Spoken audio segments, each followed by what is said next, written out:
के लिए NEET UG exam के पूरे सिस्टम को बदल रही है, यानी कि अब गणित बदलने जा रही है।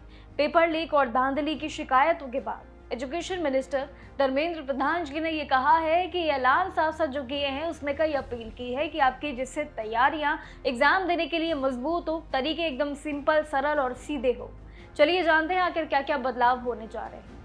एग्जाम मोड में बड़ा बदलाव और नई डेट सबसे पहले जानते हैं। देखिए, अपडेट ये है कि इस बार जो एग्जाम है वो OMR शीट पर होता था ना पहले, अब वो अगले साल यानी कि 2027 से पूरी तरीके से कंप्यूटर बेस्ड टेस्ट होगा, यानी कि CBT मोड में ऑनलाइन किया जाएगा। देखिए, इस साल के पेपर लीक से सबक लेते हुए सरकार ने ये फैसला जरूर लिया है और ये काफी अहम कदम भी और कड़ा कदम भी है ताकि सिस्टम को और ज्यादा सिक्योर और ट्रांसपेरेंट बनाया जा सके। इस साल जो री एग्जाम होने जा रहे हैं, यानी कि दूसरी परीक्षा जो होने जा रही है, उसकी डेट भी अनाउंस हो गई है। 21 जून से कंडक्ट की जा रही है परीक्षा और अब आपके एडमिट कार्ड भी दूर नहीं है, 14 जून तक जारी कर दिए जाएंगे। सरकार का ये कहना है कि वो जीरो टॉलरेंस पॉलिसी पे काफी जोरों से काम कर रही है और साथ ही CBI भी इस मामले में गहरी जांच कर रही है ताकि किसी भी अब धांधली जैसे केसेस को फिर से ना दोहराया जाए और साथ ही चीजों पे चेकिंग रहे। देखिए, स्टूडेंट्स के लिए राहत जैसे एक एक्स्ट्रा टाइम और जीरो फीस एस्पिरेंट्स के लिए सबसे अच्छी खबर है ये नीट री एग्जामिनेशन में।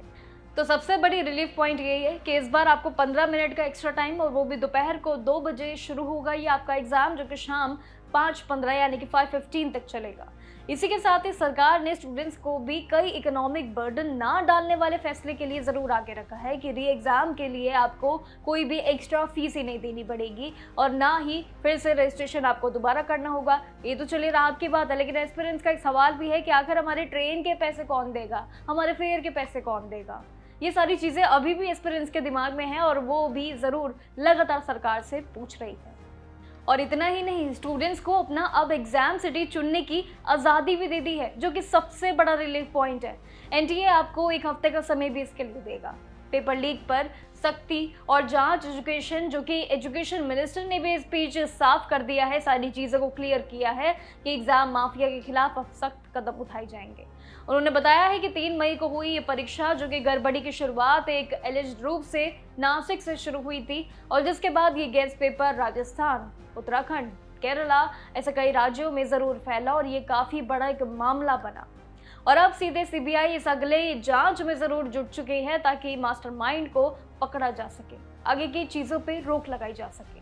मिनिस्टर से स्टूडेंट्स को अफवाह से बचने की सलाह भी जरूर दी है कि सभी माता पिता और सभी एस्पिरेंट्स इन सभी चीजों से, गड़बड़ियों से बिल्कुल दूर रहे। ऑफिशियली कंफर्मेशन बता दी गई है। देखिए, सरकार का पूरा फोकस अब ट्रांसपेरेंट और फेयर एग्जाम कराने पे है। बट क्या आपको लगता है कि इन सभी वादों के बाद, इन सभी ऐलानों के बाद, क्या आपको लगता है कि पेपर लीक जैसे मामले रुकेंगे? और आप कितने सहमत हैं इन सभी खुशखबरियों के साथ? यानी कि अब आप सभी के लिए कई सारे रिलीफ पॉइंट है। पहला, आपको जो री एग्जामिनेशन की परीक्षा है उसमें अब आपको 15 मिनट का एक्स्ट्रा टाइम दिया जा रहा है। देखिए, एस्पिरेंट्स के लिए 1-1 मिनट तक काफ़ी कीमती होता है और वो 1-1 मिनट की जगह अगर 15 मिनट मिल जाए तो वो एक बोनस पॉइंट होता है। ये बोनस पॉइंट आपको कैसा लगता है? देन सेकेंड पॉइंट ये हो गया 15 मिनट का, जो हमारा फर्स्ट पॉइंट था। सेकंड बेनिफिट ये है कि 2027 से जो आपके अगले साल से CBT शुरू होने जा रहा है, आप उसके लिए कितना सहमत है?